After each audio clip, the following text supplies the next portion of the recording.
With curfew to be lifted tomorrow at 6 a.m., we thought of discussing about what responsibility our citizens have and what they need to do to ensure that maximum is taken during this window given for free movement. To discuss all this, we've invited to our studios DIG Ajith Rohana, attorney at law. Good evening and welcome to First at 9. Good evening.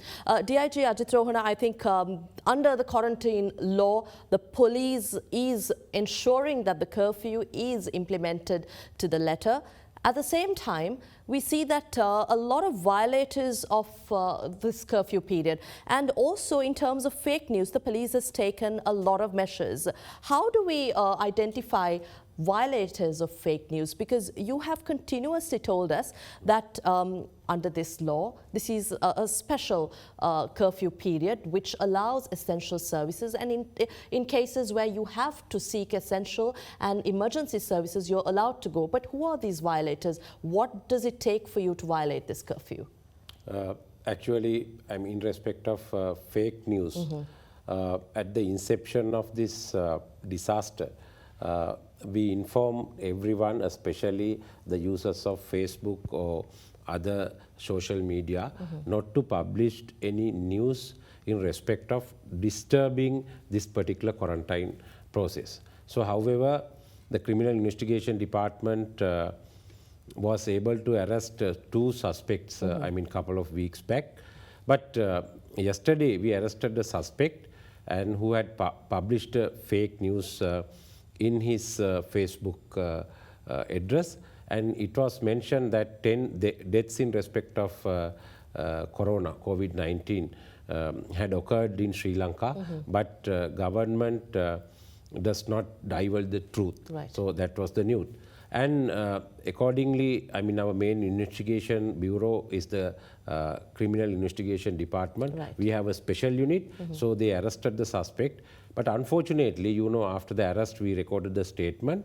He is a degree holder who studied in Australia for a period of 8 years. And apart from that, he is one of the administrators of leading private university situated in Homagam area. Right. So that is the pathetic situation. However, we produced him before the magistrate today, and he has been remanded till the 1st of April 2020. And investigations are being continued constantly.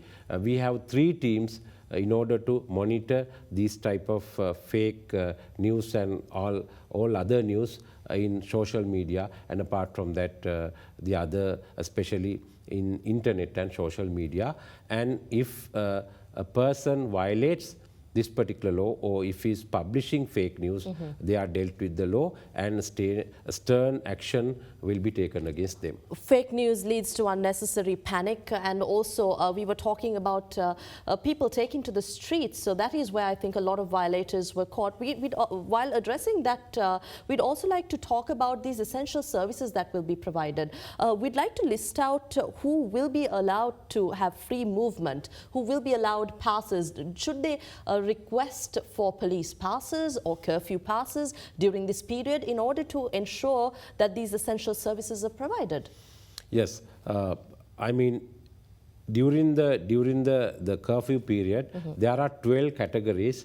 Now, their names, the organizational names and everything has been published. So they can move on roads during the curfew period without any curfew pass obtained from the police. Now, they can show their ID card or any other document to the police corps who are on the road, and they are allowed. So what are these 12 categories? So I would like to quickly mention. Number 1, the all members of I mean healthcare sector, right. Doctors, nurses, the other attendants, everyone.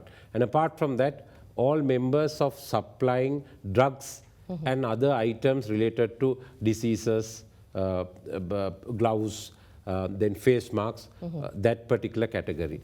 Then thereafter, media personnel and the members of media institutions. And apart from that,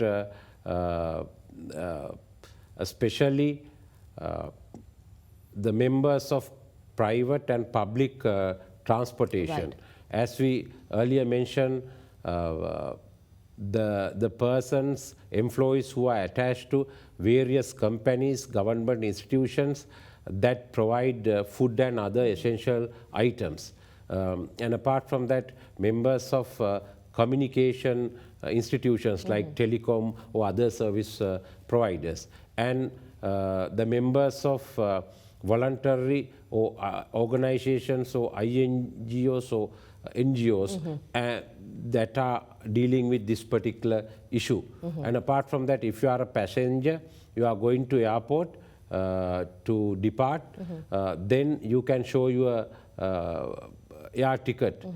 It is considered as a curfew pass. Right. So there are many categories. So therefore, and apart from that, others, they need to go to police station and they need to obtain a permit. But the patients, ambulances, and the pregnant mothers, if they need to go to monthly clinic, so that particular clinic card is considered as the curfew pass, so they don't have any barriers.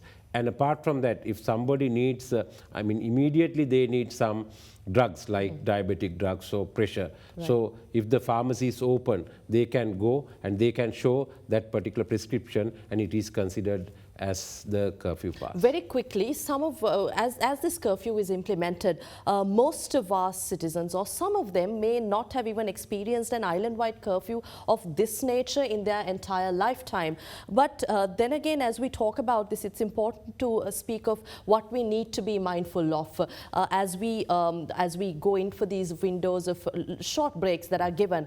But the key concern is, how long will this continue? Do you have an indication of what the government is thinking, how we are going to manage this situation? Yes, we understand there is a massive health crisis, but again, the question that the people have. So the question number one, how long it is being continued?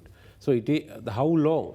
It depends on the behavior and the conduct of the general public of the country. So if they are going to adhere with these rules and regulations, quarantine law, so definitely we believe that within a period of 2 weeks, 3 weeks time, I am not an expert on that particular area, but medical experts say that, so we would be able to come to a good situation. But if the conduct or the behavior is very bad, or if they behave in indisciplined way, so it is continued. And apart from that, so what is the role tomorrow? There are certain areas that the curfew is going to be lifted. If there are persons in that particular areas, if they are on quarantine process, so they cannot go. Their family members cannot go out. Right. They should stay at home as it is, but we know that they have some, essential requirements. Then they need to contact their friends or relatives. Through them, they can get essential items or other things. So otherwise, they can call 119, so we can help them. But others, so it should be emphasized that, lifting curfew is not given a blanket approval to anybody to go move here and there.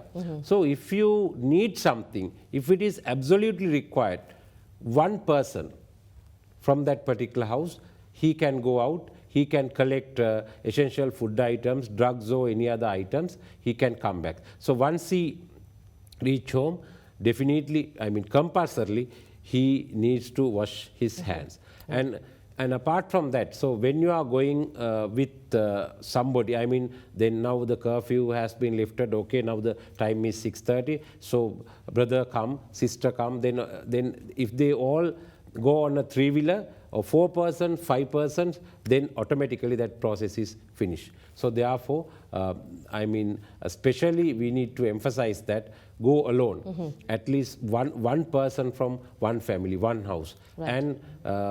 And collect your essential items, collect your drugs, and come back.